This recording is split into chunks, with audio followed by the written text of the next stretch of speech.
Hello, and welcome to Shadow Me Next, a podcast where I take you into and behind the scenes of the medical world to provide you with a deeper understanding of the human side of medicine. I'm Ashley, a physician assistant, medical editor, clinical preceptor, and the creator of Shadow Me Next. It is my pleasure to introduce you to incredible members of the healthcare field and uncover their unique stories, the joys and challenges they face, and what drives them in their careers.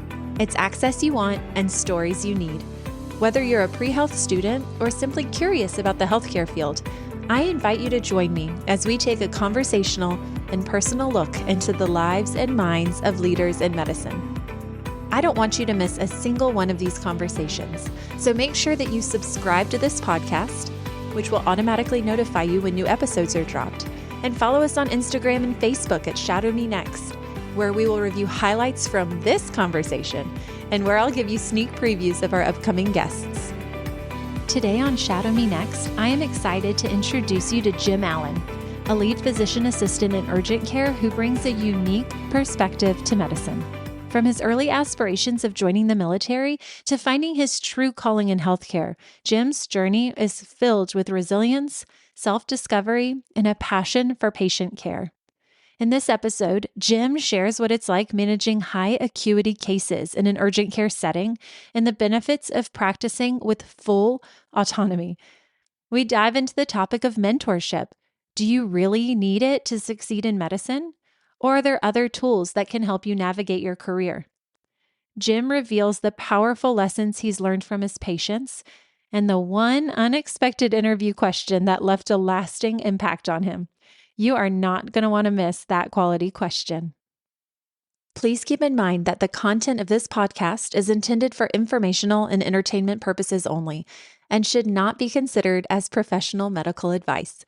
The views and opinions expressed in this podcast are those of the host and guests and do not necessarily reflect the official policy or position of any other agency, organization, employer, or company. This is episode 13 of Shadow Me Next with Jim Allen. Hi, Jim. Thank you so much for joining me on Shadow Me Next. Thank you for taking the time to be with us today. Absolutely. It's my pleasure. So, Jim, you are a lead PA at an urgent care, and I really am excited to dive into what you do in that position, a day in your life, talk to you about how you treat your patients and how you bring students into your workday. I'd like to start at the beginning and talk to you about what initially inspired your career in healthcare and how you chose to be a physician assistant.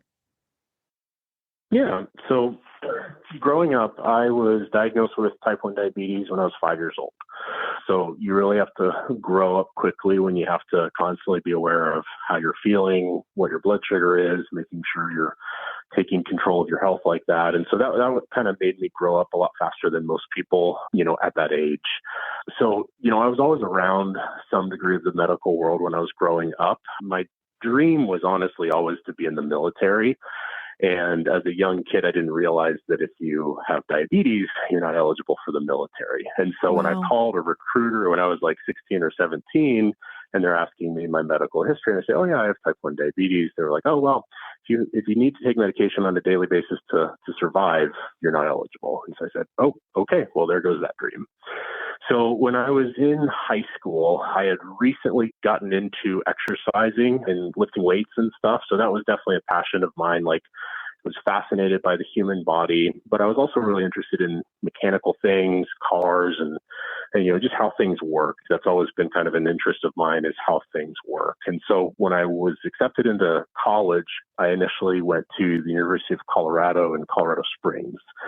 And they're really well known for their mechanical engineering program. And so that's what I joined college to do, was mechanical engineering. Exercise was just kind of an interest of mine, but wasn't really a career path. Prior to college, I had never even thought about medicine.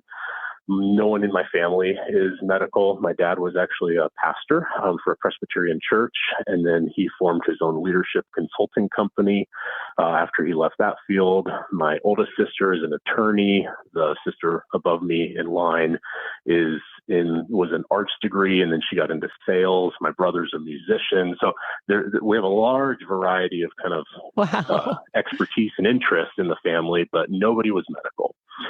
So when I got to college, started doing the undergrad work, and what I found was I really wasn't doing well at the math.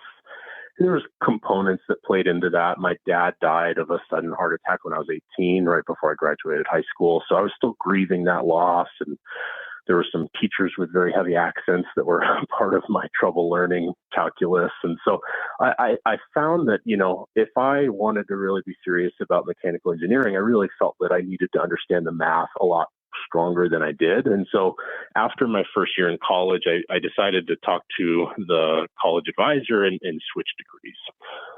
So one of the questions the college advisor asks is, what are you interested in? And at that time, I got really into weightlifting. So I was a competitive bodybuilder, later became a competitive powerlifter. So I was really just into weightlifting and that sort of field. The problem that I found with the college advisors is they ask what you're interested in, but there's not a lot of thought of what are you going to do with this degree path for a job? How much money can you make at this job? And that sort of stuff. So they pushed me into a health sciences degree path with strength and conditioning was kind of my emphasis. I had initially thought, I might be a sports team athletic trainer or strength coach or something like that, maybe open my own gym someday, something within the fitness world. So I went through that degree path. I fell in love with anatomy and physiology, biomechanics. I just loved learning about the mechanical side of how the body works. That kind of felt like a really good mix for me. As I started to get into junior and senior year, you're starting to think about what jobs you're going to do out of college. And I quickly learned the type of money that I wanted to make, you just don't make as a undergrad level strength and conditioning coach. It's just not really something that you're going to do. There's not a lot of stability with that. It's a lot of risk. And so I started looking into, within the health world, what are some kind of additional training or kind of higher level education that I can go into? So physical therapy obviously was a very obvious next step. So I started working as a physical therapy technician with the goal of going to PT school. So I did that for about 3 years out of undergrad. And what I found was I enjoyed it, but it was a lot of the same. It was just kind of the same thing over and over. You're not really the one making decisions. You're just kind of following the standard protocol. Somebody did a knee replacement. Let's do the range of motion. Let's get them stronger. And then we kind of rinse and repeat 50 times a day. So at that point, my mom was actually the one who said, have you ever heard of a physician assistant? And at that point, I had no clue what they were. So I started doing some research into PAs and started to realize it actually could be a really good fit for me because you're higher level in terms of making medical decisions, diagnosing patients, prescribing medications, interpreting lab work and imaging. But you don't have to go through the extensive training that a doctor has to go to, but you still allow some big decisions to be made. And then on top of that, for somebody like me who doesn't like the same thing over and over, you could switch career paths at any time. And so that was very appealing to me at that point as well. So the funny part was, as I was kind of learning about this, I actually had a patient who was a PA. I asked to shadow her. She was primary care at that point, so got a little experience there. Had another colleague who knew a PA in orthopedics, got to shadow them in surgery and in the clinic, and really felt, what, I think this is a much better fit for me. So as I started to get ready for the application for PA school, took the GRE, ended up having to take it twice. Just wasn't happy with my first score. So took the GRE twice, did all the prereqs that I still needed for PA school. And then I applied. My application process, I applied twice to PA school. So if you're out there and you didn't get in first try, don't feel bad about that. It doesn't mean you're stupid. It's just, that's part of the process for some people. I mean, the last time I checked, there's about a 5% chance nationwide of getting into PA school. And so it's very competitive. What I learned was, one, I applied late in the cycle the first time. So I applied in August because I saw the deadlines were October, November, December, stuff like that. So I thought, I'm still ahead of the deadline. I didn't have a letter of rec from a PA, which I think is really critical. And I just didn't have anybody mentoring me through the application process. So I didn't know anything about the process. I didn't know how to make myself competitive. I didn't know the things that you need. And so I was just kind of figuring this out on my own. So I had applied to 5 schools the first cycle, one of which being Duke, which was kind of a joke. That's the number one PA school for those who don't know. And then I applied late and I didn't have a letter of rec from a PA. So of course, the first cycle, I didn't have any interview opportunities, didn't get accepted anywhere. So it was pretty hard for me at that point because I was thinking, what am I going to do with my life? I don't want to be a PT tech making, very little money. I had engaged to my wife at that time, so we were soon to get married. And so, I was very concerned. So I went back to the drawing board, bought some different books about how to be competitive to apply to PA schools, learned some things in the process, got a letter of rec from a PA, got more experience shadowing and volunteering and stuff like that. My GPA, I think, was competitive. So the second time around, my process was, if there's a 5% chance of getting in, I'm going to apply to 20 schools, and theoretically, I should get accepted to at least one. Mm-hmm. It was expensive for me, but it was worth the effort. So I applied early the second time. I had the right letters of rec, had the right experience, and I applied to a lot more schools. That cycle, I had about 13 offers to interview.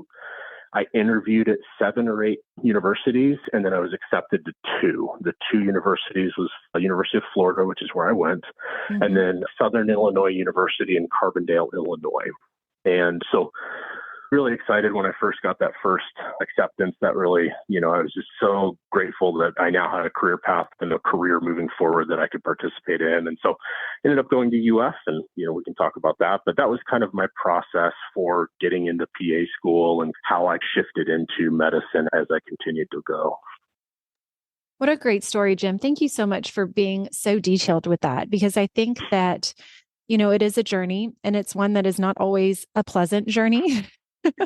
I think there's a lot of hurdles that we jump through. The challenges that you faced were challenges that similar people will face. And I think knowing how certain individuals, especially ones that are in the position that you want to be in, such as yourself, how they overcome those challenges is huge for us, to see. And, something that we can kind of apply to our own lives. A common theme that I heard you speak about just then is how important mentorship is, and how important it is to have somebody who can help provide a little bit of direction, starting it when the military had to decline your application because of the fact that you have type 1 diabetes. At that point, it's like, well, where do I turn from here? And all the way through when you mentioned when you were in college and they gave you a major, but they didn't perhaps give you an idea of what to do with that. Mentorship is hugely important, and finding it, I think, can be really challenging. Do you have mentors in your life right now, Jim? When I was new to my current job years ago, the owner of the company, he definitely poured in and mentored me as a provider and a PA. And we'll talk about that later. I think he really had a key influence on how I became the provider that I am today. I think that I have role models in terms of Christianity, people who are pushing me to be a better Christian, a better husband, a better father, and stuff like that. If you ask me currently today, do I have any mentors? I would probably say no. I have friends and we help push each other, but I don't think I have a lot of people in my life right now who I would say this is a mentor who is pushing me to be better. I think I'm pretty self-motivated in terms of the goals that I have for my life and for my family. And I'm kind of taking it upon myself to research things that I want to learn either through books or YouTube or talking to people with experience. I think that's kind of the phase of life that I'm in now, is I'm just self-motivated and trying to figure this stuff out for myself. But I'm not afraid to ask people for help if I feel like somebody has some knowledge that I want to obtain. Which I think is probably a result of the experience that you had growing up. You are a self-made person, and you have done the research, and you have jumped through the loops, and you have built a really, really strong foundation. I think oftentimes we do talk about mentorship, and it can feel very stressful if you don't have a consistent mentor in one field of your life. A lot of people do need that to sharpen themselves and to build themselves up. But like you said, if you are a self-motivated person who does all the heavy lifting, which is ironic for you with your hobbies, I think maybe we'll talk about that too. But a self-made person, the mentorship factor might not be as pivotal for you. And I also think, again, something we're going to speak on, I think this is what makes you such a great mentor to some of the students and some of the PAs that rotate through your office. So let's talk about when you're working. Jim, tell us a little bit about a day in the life as a urgent care lead PA. Yeah, so my company is actually a little bit different. So I do have a supervising physician. He merely exists on paper to me. I have spoken to him once in the last 5 years, and I don't talk to him about cases at all. Wow. The owner of my company is actually a PA himself. He was a flight paramedic for 15, 20 years. Then he went to PA school. Then he worked in emergency medicine for about another 15 years before opening his own urgent care clinics. So the owner of the company, who is a PA, he's a resource for me. So when I see a patient and I'm not too sure about what to do with them, he's the person I call. And a lot of times the phone call will be, hey, I've got this person, blah, blah, blah, medical history, chief complaint, blah, blah, blah. This is the testing I've done. This is what I'm concerned about. Do you feel this needs this workup, or do you feel this needs admission, or is this something we can treat outpatient? And we'll kind of talk through that case and kind of decide what's medically best for the patient, what documentation we need to include, stuff like that. So when you go through, this is something that I really try to, when I have PA students rotate with me, this is something I really try to teach them is when you're in school, PA school is very heavy on these are the symptoms and presentations of this condition. This is how you diagnose this. This is how you diagnose it. And this is how you treat it. And so you're very focused on what is the diagnosis and the appropriate treatment for that. In the real world of emergency medicine and urgent care, acute kind of patients, the mindset has to switch. So you'll have somebody come in with chest pain, let's say. And instead of saying, I need to get to the perfect diagnosis, exactly what they have, the mindset is, I need to rule out the things that are life-threatening or critical that needs to be admitted for this complaint. So it's a lot more heavily emphasized on the differential diagnosis, which you have training in PA school, but it's pretty minimal compared to what the real world looks like. So for an example, if you come in and I have a 20-year-old with chest pain who's healthy versus a 76-year-old diabetic with hypertension and coronary artery disease, that person with chest pain is going to get a different workup.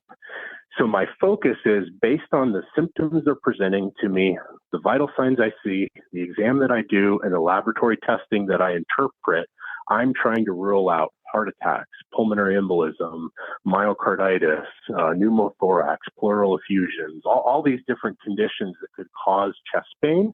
And if I find something that either confirms something critical or I can't rule out definitively something critical, then they need more advanced workup than I'm able to give at that moment. But if I can do my entire workup, and my urgent care luckily is set up with a lot of capabilities that other urgent cares don't have. I think we're a lot more like a freestanding ER in the sense that I can do cardiac enzyme panels. I can do D-dimer blood clot rule outs. I can order same-day CT scans. I can do x-rays on site immediately. So I have a lot of really important capabilities that allows me to rule out a lot of critical things. But that mindset of kind of making sure I'm not missing critical things is something that it took a while to learn. And that's something that he did a really good job of teaching me. And so that's something I try to work with my PA students on. So a typical day, we're in flu season right now in the urgent care. So my clinic is open Monday through Saturday, 9 a.m. to 9 p.m. So each provider, there's two of us, we each do 3 12-hour shifts per week. So I work 3 days, she works 3 days, then we each have 4 days off. So it's a nice, it's hard days when you're there, but the nice thing is you do have days off during the week to do other things and enjoy your life. So typically I'll get up in the morning and I'll go to the gym and work out. That's how I wake up and deal with stress is work out, and then I'll go to clinic afterwards.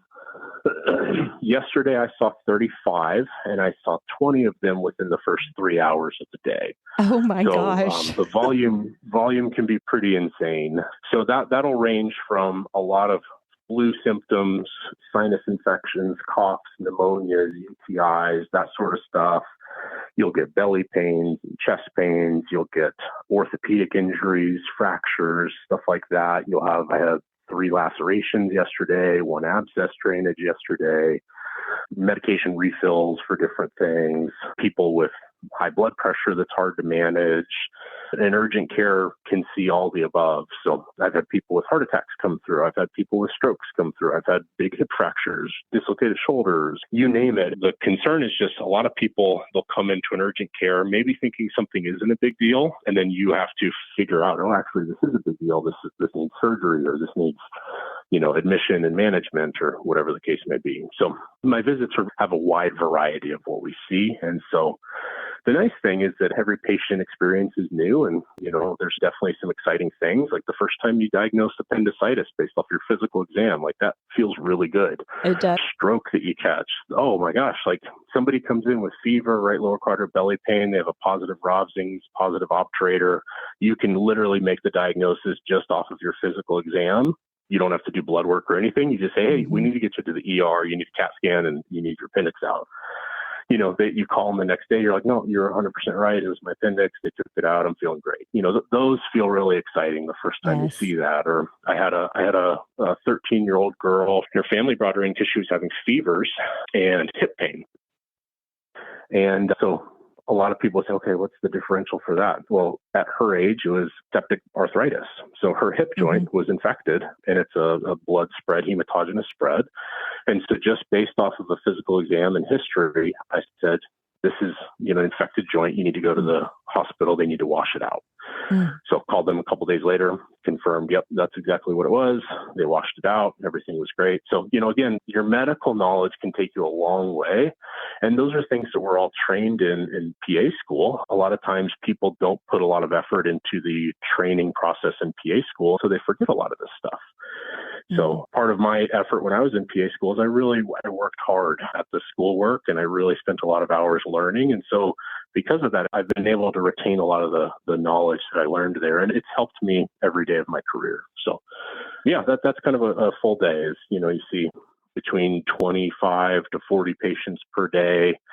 Sometimes you'll have waves of them come in at once. Sometimes you'll have a little gap in between them. But yeah, it's just 12 hours straight. Right.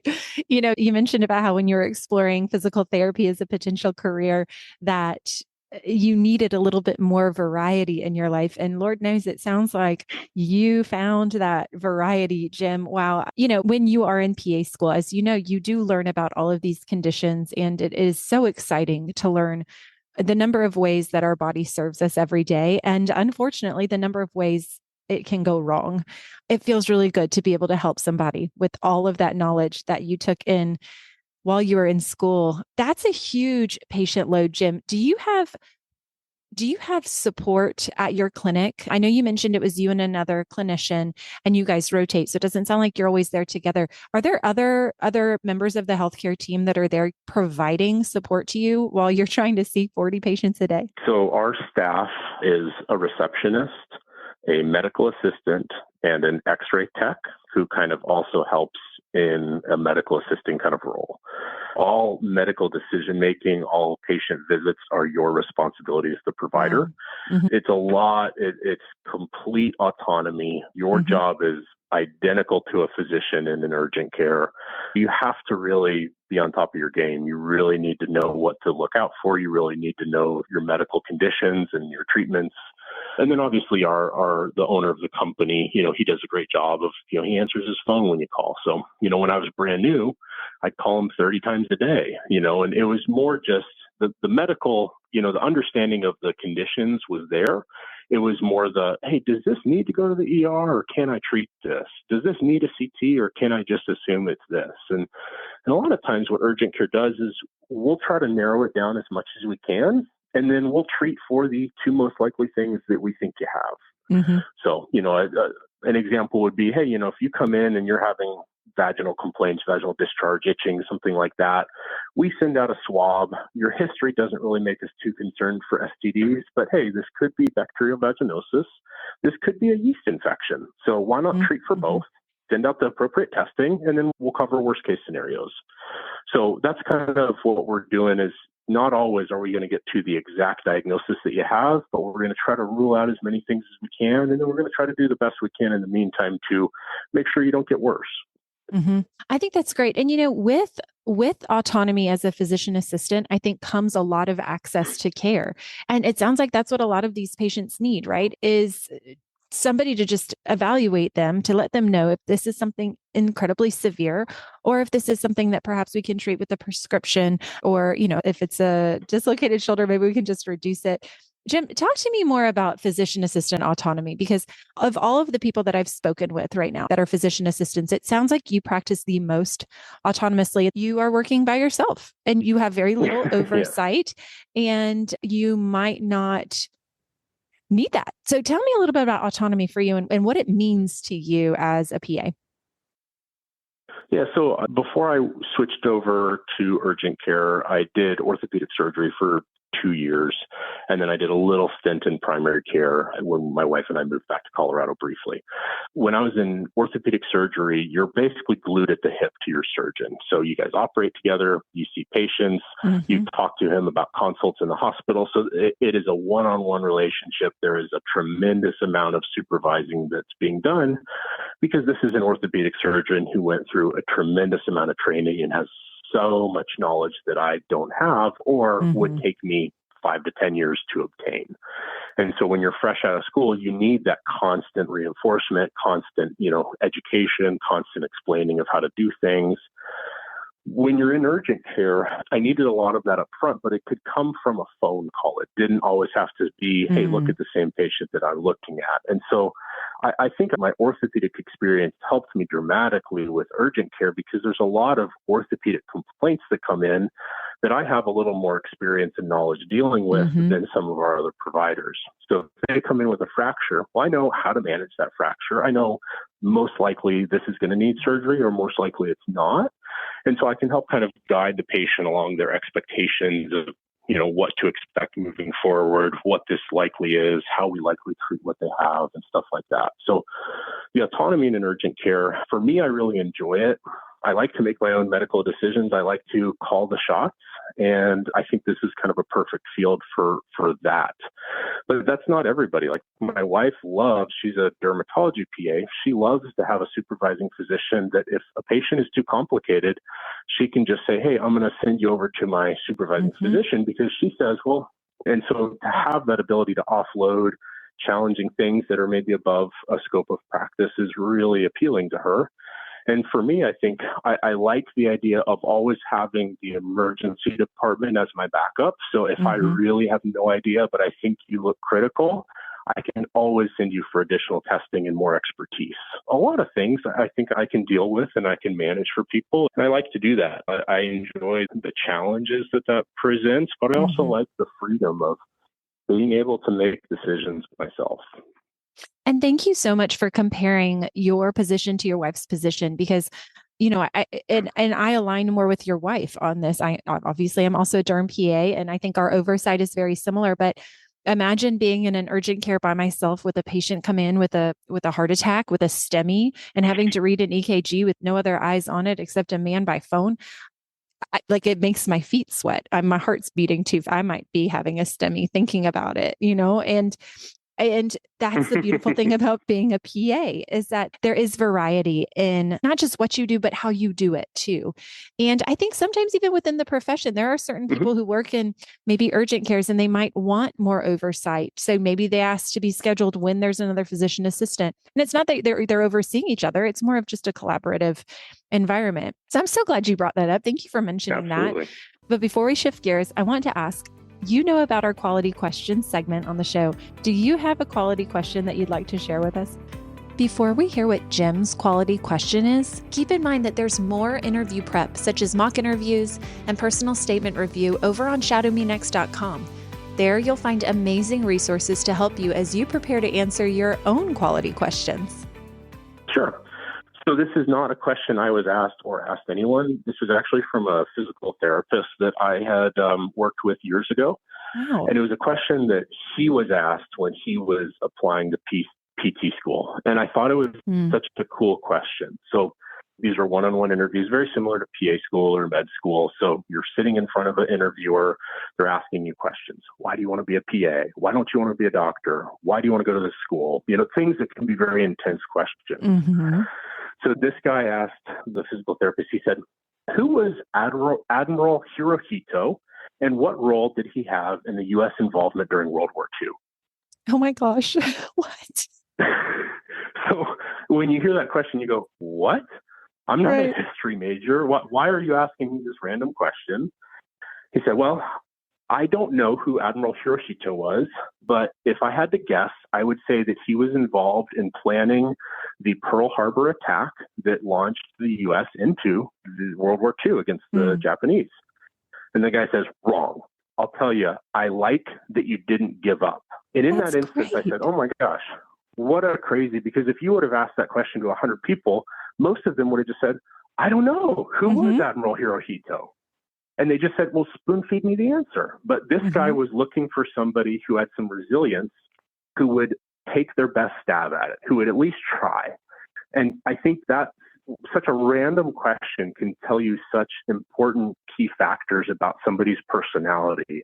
Are they going to quit when it gets tough? Are they just going to ask for you to do the work for them? Or are they going to give it their best effort and try?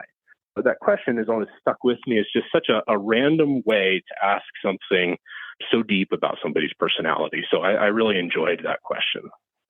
Jim, that is a fantastic question. And I think a lot of questions that were asked on interview like that are meant to make us think, and they are meant to show our tenacity and our ability not to let anything go until we've at least given it our best shot. You know, we have a very similar situation at our practice when we host PA students, which I'm excited to talk to you about next. When we have a PA student come in, and as a PA student, you are seeing patients, and then you're bringing the information back to the PAs, which is you and me, and you're presenting the patient and presenting their diagnosis and what their diagnosis is. And we have a saying around our clinic that is, don't guess what their diagnosis is. Tell me what their diagnosis is. Don't say, I don't know. Don't just give me a random answer. I want you to tell me what it is. Don't say, I think. Tell me what it is, because I can teach. I can teach off of that. If you tell me a patient is coming in with a dislocated shoulder based on your physical exam findings, and I go in and it turns out they have a black widow spider bite on their arm, and that's what's causing their pain, this is a teachable moment. If you just come in and say, well, I don't know, their shoulder hurts and there can be a million reasons for that, well, that's not teachable. You know, so I think that question that you brought up, that is great. Okay. So Jim, we spoke a little bit about students, and I think you and I, we have this shared passion for teaching. And you have a YouTube channel that is called Urgent Care Stories. And I watched all of them this morning, and I expected to only watch one, and I just couldn't stop watching, because the stories that you tell about these patients that you've encountered they're captivating. Why was that important to you to start that YouTube channel? Yeah. So what I was finding was when I had a few PA students rook it with me, and what I was finding was that the ability to create a differential diagnosis was really something that was lacking. And I think it's just part of the training process that just a lot of people, they don't prioritize. And so my goal was, I was trying to create, because there's so many patient experiences that I've encountered that have taught me so much of like really important lessons of like, if you feel the need to do a workup, it's always worth it, because you're going to find something. Or, listen to the patient. They're going to tell you their diagnosis. Or never assume, something about the patient. Always kind of trust your gut and listen to what they're telling you. And so there were some really important lessons that I've just learned that I've just found have been very valuable for me through my career in terms of making the right decisions. And so I decided I wanted to create some YouTube stories that could just kind of share my experiences through memorable patients of things that are really important. And so my goal was, this knowledge is trying to be directed towards pre-med, pre-PA, or even freshly graduated med and PA and nurse practitioners who are new to the field and they're eager to learn, but there are some things that only experience can teach you. And so my goal was to try to present cases in a really clear manner of, hey, this is what the presentation was. This is kind of what my thought process was. This is how we worked this up and why I chose to work it up this way. And this is what the outcome was. And this is what we do with that. And so my goal is each of the videos, I'm trying to take you through a patient encounter give you the history, give you the presentation, and just kind of teach you through that process. And so my thought was that, videos were the easiest way for me to do this. I spend a lot of time on YouTube anyway, so that was kind of my avenue. I'm not trying to make money. I'm not trying to be Insta famous or anything like that. My goal is just I like teaching and I like helping people. That's part of why we go into medicine is we care about people and we want to help people. And so this was one avenue for me to try to help people out there in the world of medicine learn from my experiences. I think it's a great idea. And of course, the ones you mentioned from a shadowing perspective, which of course is how I view the world right now.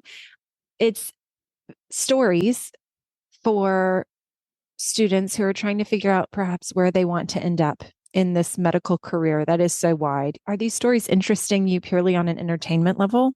Or are these stories interesting you because you are just desperate to get your hands into this situation yourself and to do exactly what you're doing and running the tests on these patients and doing the physical exams and making the diagnoses and seeing the results? So I think it's great for a student shadow, but I also think it is fantastic for anybody prepping for their boards too, because the way that you approach these patients is very methodical, and the histories that you give, like I said, the physical exam findings, oftentimes you talk about test results, and then you present a differential, which is in essence, A, B, C, D, E, pick the right diagnosis, right? And so before they get to the end of your story, they can determine for themselves, what could this be? And then you get to give them the answer and you get to explain to them, what specific findings led for that. So it was incredible. It's a great idea. I'm so excited to share. And I'm excited for other people to hear about this urgent care stories on YouTube as well. I'll make sure to link it in the podcast description for anyone who's interested in checking it out. But Jim, PA students, pre-PA students, PA shadows, you have hosted many of these people. What are some common themes that you find yourself discussing with these people that come and are looking to you as a mentor figure? So vast majority are your pre-PA students. So these are usually undergrad or recently graduated from undergrad students who are in the process of applying or getting everything ready to apply. So I've done a lot of that work. And really, I just felt like when I was trying to find PAs to shadow, there's a lot of people who say no. And I'm sure you're in the same boat of you're booked up for, I think, a year on your shadows. Yep. But there's just such a demand and there's so few people who are willing to do it. And so I think being at an urgent care as an autonomous PA is a really unique experience already. So it's something that maybe a lot of people are not aware is out there in the world of medicine as a PA.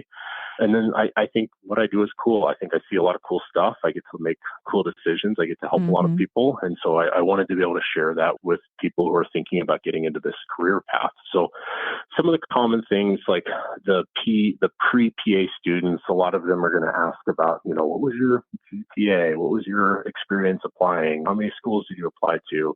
How did you get into PA school? How are you competitive? And then a lot of them are going to ask about the interview process and what that looks like. And so, I ended up creating a couple of videos on my YouTube channel about like how to be competitive for PA school, how to get into, how to do the interviews, kind of tips and tricks and stuff like that. There were just 3 videos that people can watch because I had a lot of people just asking me the same questions over and over. So one of the common things that you'll do in a PA school interview or med school is you'll do a group interview.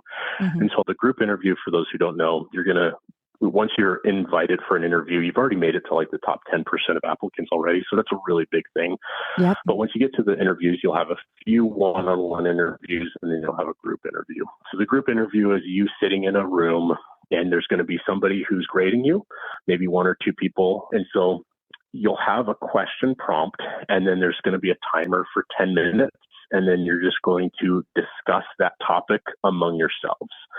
These are typically political topics or just kind of things that are going to have one side says this, one side says that. Should medical providers have the ability to remove your firearms from your house if they feel that you're, a threat to yourself or others? Wow. So obviously there's one side who says, no, nobody should take your guns away. That's your right. Second Amendment.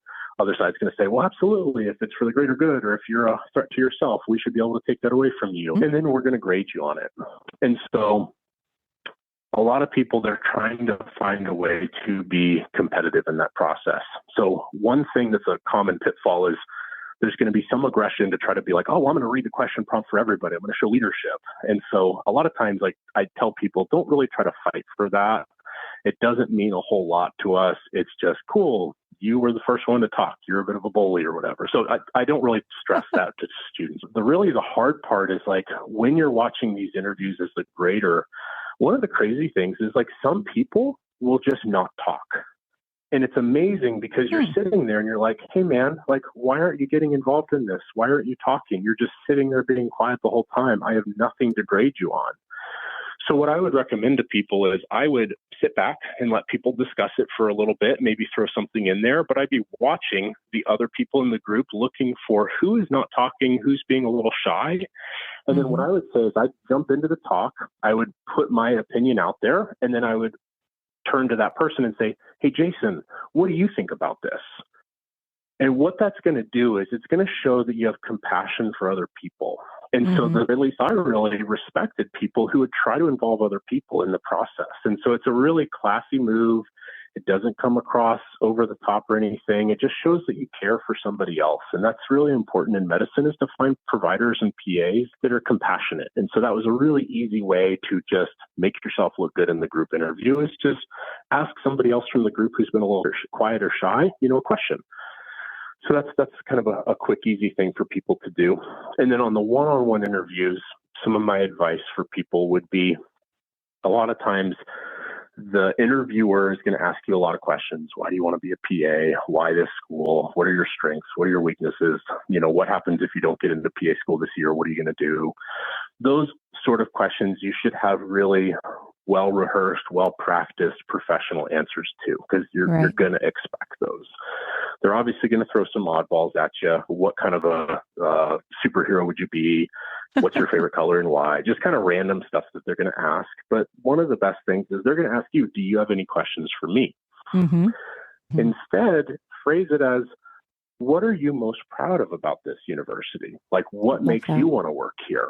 Because that is going to really make them feel, oh, well, I'm really proud of this, or I chose to work here because of that. So just the way that you're phrasing questions to the interviewer can really affect how you're perceived. And then the other advice I have for people is ask them questions about themselves. Everybody has a really easy time talking about themselves, and everybody gets nervous about interviews. Even the person doing the interview, they're still nervous. If you can ask them, what do you like to do for fun? What fields of medicine have you done that you really enjoyed? Why did you decide to go into education? Then you can talk about that stuff for a while. And then the goal is, when they're looking back at the pictures of all of the people they interviewed that day, they might not remember what you answered as to why you want to be a PA. Everybody says the same thing. Right. What they're going to remember is they're going to look at your picture and they're going to go, oh my gosh, we had this wonderful conversation about dogs and about the dog park and why I love this field of medicine. I really enjoyed that conversation I had. That's all you're looking for. It's just positive points. And so it's really easy to kind of just game the system and just kind of make the experience positive for you. Jim, those are all such great recommendations and really, really very tangible tips for students. And people are going to think I set you up. I didn't. You mentioned two things when you were talking about those interview questions. You mentioned access. Invite people into the conversation who might feel like they don't belong there, or perhaps they're just a little shy, or perhaps they just need an invitation. You're giving access and then telling stories, right? That's ultimately what an interview is. Let me tell you a story about myself. And I would love it too if you could tell me a little bit about yourself. So I think access and stories, it is what brings humanity into these things that we do, which for you and I happen to be medicine. So thank you so much for sharing that. Thank you for dedicating so much of your time to hosting Shadows. Something that you said that just really resonates with me, because I always say it too, is I'm proud of what I do. As a clinician, you're proud of what you do. What we do is cool. And sharing it with people is one of the highlights of my day, as it is with yours. Thank you so much for taking the time to join us here on Shadow Me Next. I appreciate it. Oh, my pleasure. Thank you so very much for listening to this episode of Shadow Me Next. If you liked this episode, or if you think it could be useful for a friend, please subscribe and invite them to join us next Monday. As always, if you have any questions, let me know on Facebook or Instagram. Access you want, stories you need. You're always invited to Shadow Me Next.